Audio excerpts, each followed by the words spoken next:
Up next, we would like to invite Dr. Tim Johnson, Vice Chairman of the North Carolina Republican Party.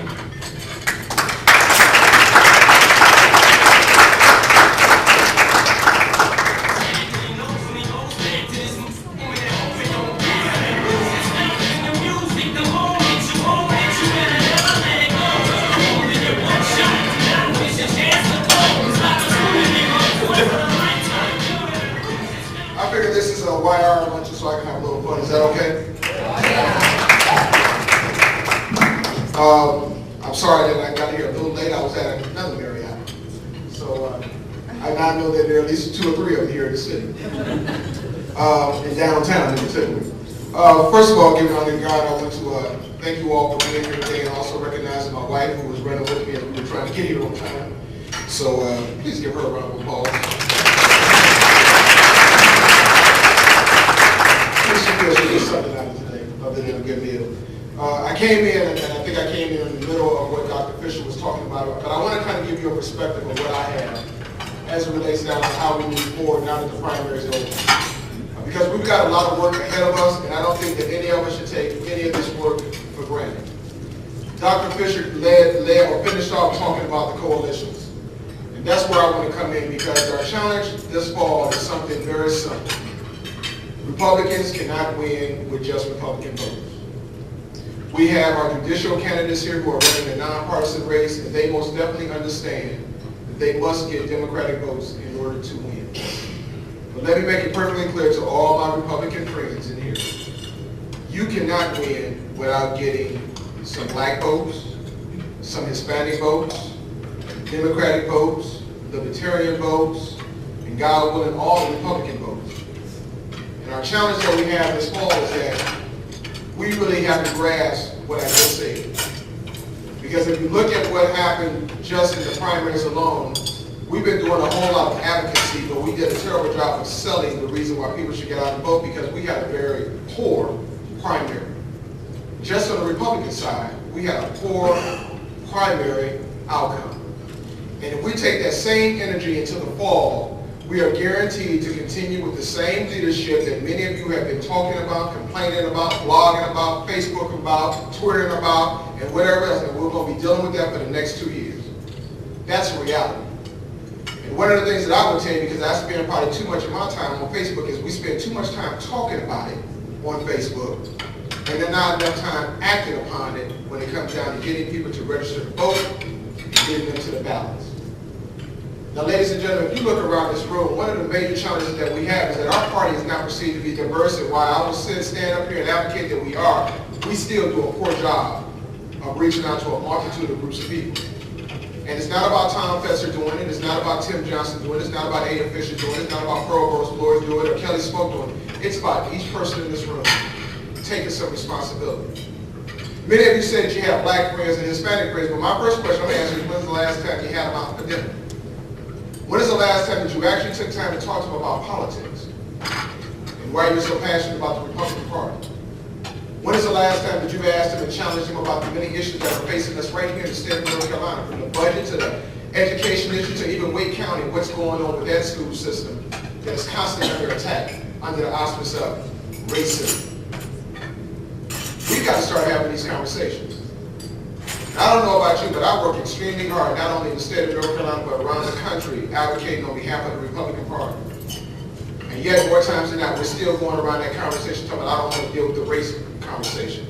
The Democrats not only deal with it, they develop it, implement it, advocate it, and we sit there and bury our heads in the sand as if it's something that we can't talk about. Well, let's talk about the history of the Republican Party. Our party was founded March 20th, 1854 in Brick Pond, Wisconsin. There were 20 legislators who came together from 3 other parties. In their mind, their major issue was about slavery. Anti-slavery, to be exact. Somehow we've forgotten that path because we spent a lot of time talking about 1980 when Ronald Reagan was elected to the White House, and we talk about 1958 or 1956 of William Buckley, or 1960 when it comes, 64 when it comes to Barry Goldwater. But ladies and gentlemen, our party began in 1854. And our principles of our party go back to 1854, not 1980. You see, when you talk to somebody like me, connotation of telling me that the 13th, 14th, and 15th Amendment were founded for black people and advocated for by Republicans, then you're not talking to me.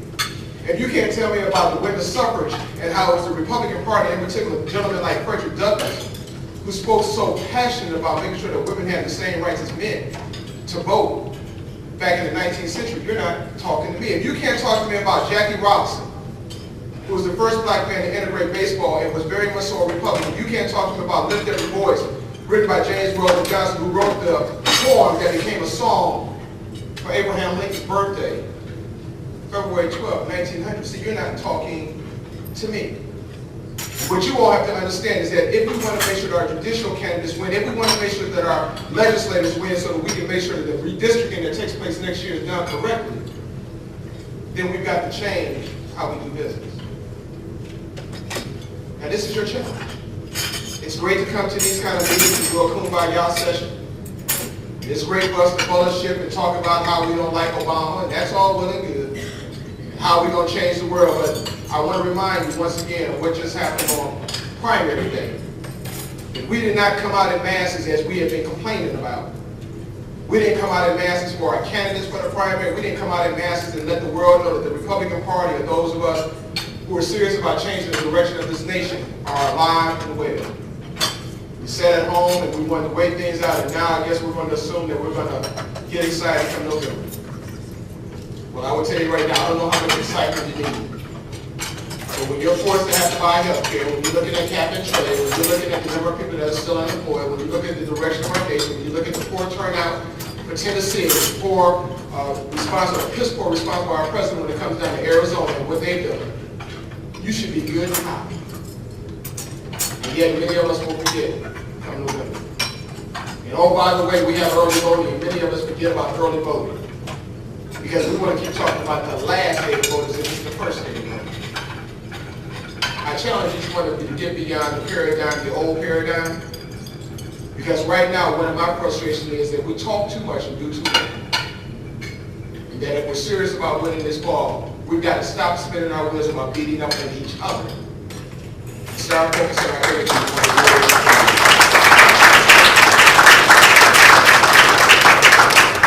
Time has come, and it may never come again. And we've got to be serious about winning. And not just winning to send people to Washington, D.C. For the real battle for us here in North Carolina is to make sure that we become the majority in the North Carolina General Assembly.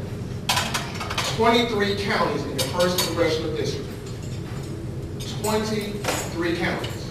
That's 1/4 of the state. If that's not gerrymandering, I don't know what is. And yet many of us will sit on the sideline and not get involved. And ladies and gentlemen, I'm not one that talks about money. I want to get your body. I want your mind. I want your energy. Keep your money. But engage me with some work and some workers. Because each one of these candidates that's in this room needs people that's going to be a serious for them. It's going to put yard signs out. It's going to work in their headquarters. It's going to go out there speaking the word when they can't go to this event or that event. And know that they're being talked up among friends within your personal health service. That's what we've got to do. And if we're not willing to do that, then really are we Republicans? Because my challenge that I have to each one of you, please don't come to me and tell me about Ronald Reagan again. I'm telling you right now, that's not where the world is at today. They want to hear about jobs. And that's the conversation we need to start having. They want to hear about the future. That's the conversation we need to start having. They want to make sure they can keep a house and get their children quality education. That's the conversation that people want to have. We don't need to brag about who's the more conservative. We need to brag about who's more passionate about the citizens of North Carolina. God bless and have a great day.